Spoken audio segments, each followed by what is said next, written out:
kita ke pembahasan selanjutnya, yaitu adverb atau kata keterangan. Adverb atau kata keterangan ialah kata yang digunakan untuk menjelaskan adjektif, menjelaskan verb, menjelaskan adverb, dan menjelaskan sentence. Jadi ada 4 jenis yang bisa dijelaskan oleh adverb. Ini sangat berbeda dengan adjektif. Adjektif hanya bisa menjelaskan noun ataukah kata benda, tidak boleh menjelaskan adjektif, tidak boleh menjelaskan verb, adverb, dan sentence. Sementara adverb dia boleh menjelaskan 4 hal atau 4 jenis: adjektif, verb, adverb, dan sentence. Ingat, kalau adjektif hanya boleh menjelaskan 1 jenis, yaitu noun ataukah kata benda atau pronoun ya. Sementara adverb dia boleh menjelaskan 4 jenis, yaitu adjektif, verb, adverb, dan sentence. Untuk lebih memahami, lebih memudahkan kita untuk memahami, kita lihat contoh yang telah kami siapkan. He is very happy. Very adalah adverb, happy adalah adjektif. Jadi very berfungsi menjelaskan happy, ataukah adverb yang berfungsi menjelaskan adjektif. Jadi ingat, adverb bisa menjelaskan adjektif. Itu yang pertama. Kemudian yang kedua, Mary speaks English fluently. Speaks adalah kata kerja, fluently adalah adverb atau kata keterangan. Fluently artinya dengan lancar. Jadi bukan Englishnya yang lancar, bukan Mary-nya yang lancar, tapi speaks-nya, berbicaranya yang lancar. Berbicara dengan lancar, bukan English dengan lancar, bukan Mary dengan lancar, tapi speaks fluently, berbicara dengan lancar. Maka dia bertugas untuk menjelaskan kata kerja. Dalam hal ini verb berupa kata speaks. Jadi fungsi yang kedua setelah menjelaskan adjektif, dia pun bisa menjelaskan verb. Kemudian yang ketiga, Sagena runs very quickly. Quickly adalah adverb, very adalah adverb juga. Very bertugas menjelaskan quickly, quickly dijelaskan oleh very. Berarti quickly adalah head, very adalah modifier ataukah menjelaskan. Very adalah adverb yang menjelaskan adverbs itu sendiri. Jadi selain bisa menjelaskan adjektif, selain bisa menjelaskan verb, ternyata dia juga bisa menjelaskan adverb itu sendiri. Jadi itu sudah 3 fungsi. Kemudian fungsi yang keempat ataukah fungsi yang terakhir, adverb juga bisa menjelaskan sentence. Fortunately, ini adalah adverb. She passed the exam. Dia lolos ujian. Jadi dia menjelaskan sentence secara keseluruhan, bukan hanya she-nya, bukan hanya pass-nya, bukan hanya the exam-nya, tapi sentence secara keseluruhan. Fortunately, untungnya. Jadi yang untung adalah karena dia lolos ujian, bukan hanya she-nya yang untung, bukan hanya pass-nya yang untung, bukan hanya the exam-nya yang untung, tapi yang untung adalah secara keseluruhan. She passed the exam. Dia lolos ujian.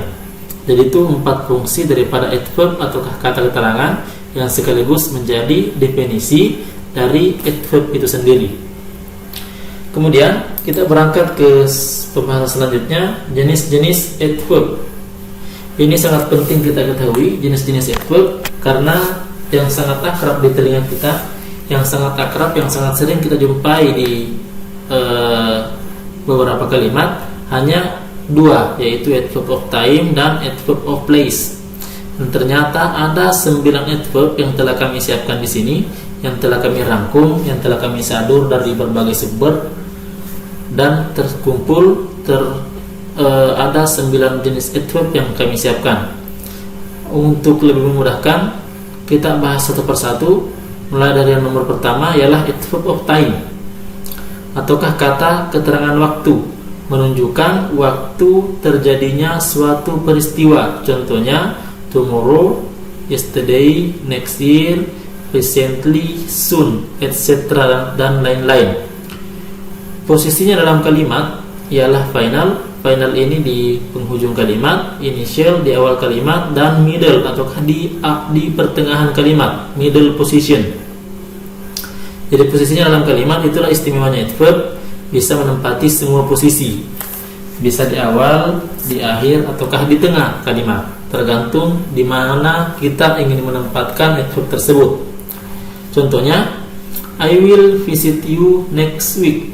Next week merupakan adverb of time yang berada ataukah jatuh di final position, di penghujung kalimat.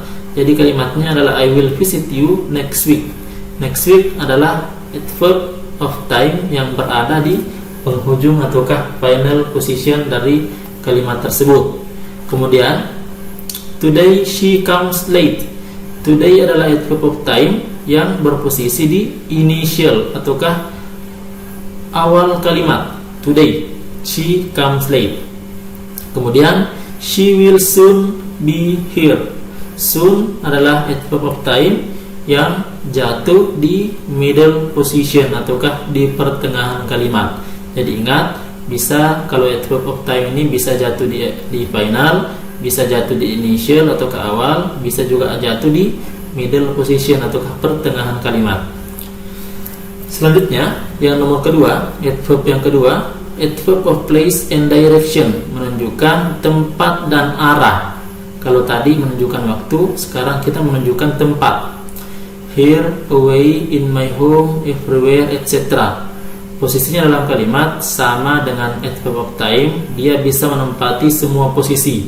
Bisa di final, bisa di initial, dan bisa di middle position. Contohnya, they stay at home. At home adalah adverb of place yang berada di final position dari kalimat tersebut. Kemudian in Indonesia, he is a public figure. In Indonesia adalah adverb of place atau kata keterangan tempat yang berada di initial of sentence atau initial position, berada di awal kalimat, posisi awal, berposisi di awal kalimat. Kemudian she is at my home studying grammar. At my home adalah adverb of place yang berada di middle position. Jadi semua posisi bisa ditempati juga oleh adverb of place. Dalam hal ini final, initial, dan middle position. Inilah dua adverb yang sangat familiar, yang sangat sering kita jumpai. Namun ternyata masih ada adverb yang lain yang belum kita mengerti, yang belum akrab. Kita belum akrab dengan adverb yang lain. Adverb yang ketiga adalah adverb of manner. Ini salah satu adverb yang belum terlalu akrab dengan kita. Berbeda keakraban kita dengan adverb of time dan adverb of place. Kalau adverb of manner ini masih sangat jarang kita dengar, sangat jarang kita jumpai. Adverb of manner menunjukkan cara dalam melakukan suatu aktivitas. Ini menekankan di caranya. Kalau tadi menekankan di tempatnya, menekankan di waktunya, sekarang menekankan di cara dalam melakukan suatu aktivitas. Tentunya beautifully, carefully, dengan hati-hati, fast, well, late, hard, dengan keras, by bus, dengan bus, on foot, dengan jalan kaki, dan selanjutnya dan seterusnya. Posisi dalam kalimat ialah final, initial, dan middle. Jadi ingat, adverb of manner ini ataukah yang menunjukkan cara dalam melakukan suatu aktivitas bisa bertempat di final, initial, dan bisa bertempat di middle position ataukah pertengahan kalimat. Contohnya, he ran slowly. Slowly merupakan adverb of manner, dengan lambat. Dia bertempat di final position of sentence. Dia berada di penghujung kalimat tersebut. Kemudian suddenly I miss my friends. Suddenly merupakan kata keterangan manner ataukah cara yang bertempat di initial position ataukah di awal kalimat. Kemudian she slowly wrote a letter. Dengan lambat ini slowly bertempat di middle position. Jadi selain initial juga bisa final dan bisa middle position, sama seperti adverb 2 adverb sebelumnya. Sekarang kita lanjut ke adverb yang lain.